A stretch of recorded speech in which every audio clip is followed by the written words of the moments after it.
قال رسول اللہ صلی اللہ علیہ وسلم تکون النبوۃ فیکم ما شاء اللہ ان تکون، نبوت رہے گی تمہارے مابین مسلمانوں جب تک کہ اللہ چاہے گا کہ وہ رہے، یعنی میں رہوں گا۔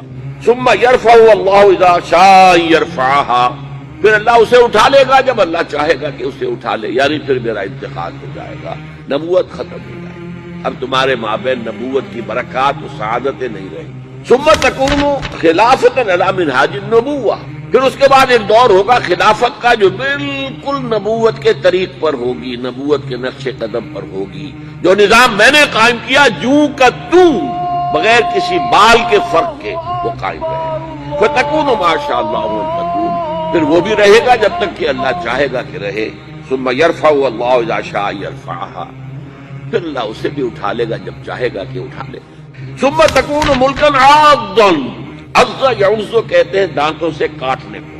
پھر اس کے بعد ایک دور آئے گا جو کاٹ کھانے والی ملوکیت کا دور ہوگا۔ یہ جیسا کہ میں عرض کر چکا ہوں، یہ ملوکیت جو مسلمانوں کی تھی، اور ان میں جو مظالم ہوئے ہیں، اچھے لوگ بھی آئے ہیں، یقیناً آئے ہیں، آخر 12 خلفاء کی تعداد انہیں میں سے پوری ہوگی۔ ثم تکون ملکا عاضا، پھر کاٹ کھانے والی ملوکیت آئے گی۔ فتکون ما شاء اللہ ان تکون، تو وہ بھی رہے گی جب تک اللہ چاہے گا۔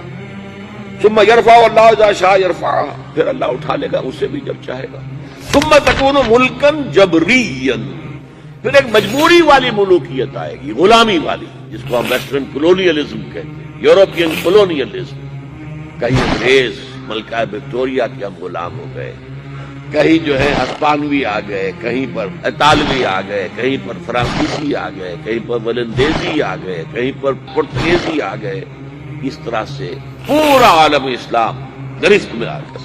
ثم تکون ملکا جبریا فتکون ما شاء اللہ ان تکون، پھر وہ بھی رہے گا جب تک کہ اللہ چاہے گا۔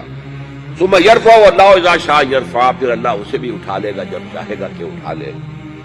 ثم تکون خلافۃ علی منہاج النبوۃ، پھر آئے گا ایک دور خلافت علی منہاج النبوۃ کا۔ ثم سکت النبی صلی اللہ علیہ وسلم، اس کے بعد خاموش ہو گئے۔ تاریخ انسانی کا یہ آخری دور ہوگا۔ مسند احمد میں موجود حدیث کے مطابق حضور صلی اللہ علیہ وسلم نے 5 ادوار کا ذکر فرمایا ہے۔ آپ صلی اللہ علیہ وسلم نے فرمایا کہ تمہارے اندر نبوت کا دور رہے گا جب تک اللہ چاہے، پھر اللہ اسے اٹھا لے گا جب اٹھانا چاہے گا، یعنی جب تک حضور صلی اللہ علیہ وسلم رہے وہ دور رہا۔ اس کے بعد حضور صلی اللہ علیہ وسلم نے دوسرے دور کا ذکر فرمایا، پھر خلافت منہاج النبوۃ قائم ہوگی، پس یہ دوسرا دور بھی جاری رہے گا جب تک اللہ چاہے گا، پھر جب اللہ چاہے گا اسے بھی اٹھا لے گا۔ اس کے بعد حضور نے تیسرے دور کا ذکر فرمایا کہ اس کے بعد کاٹ کھانے والی حکومت کا دور آئے گا۔ حکومت کا یہ دور بنو امیہ اور بنو عباس کی ملوکیت کا دور تھا۔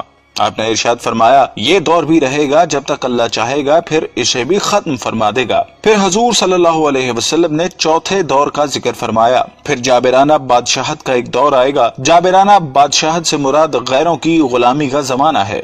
پھر حضور نے 5ویں دور کا ذکر فرمایا کہ پھر خلافت منہاج النبوت قائم ہوگی، یعنی پھر پہلے ہی کی طرح خلافت کا دور آئے گا جو نبوت کے نقشے پر ہی قائم ہوگا۔ ہمارا ایمان ہے کہ وہ دور لازماً آئے گا جس کی خبر حضور نے دے دی ہے کہ آپ صلی اللہ علیہ وسلم سچے ہیں اور آپ کی خبر کبھی غلط نہیں ہو سکتی۔ اس کے مطابق قیامت سے قبل خلافت قائم ہو کر رہے گی۔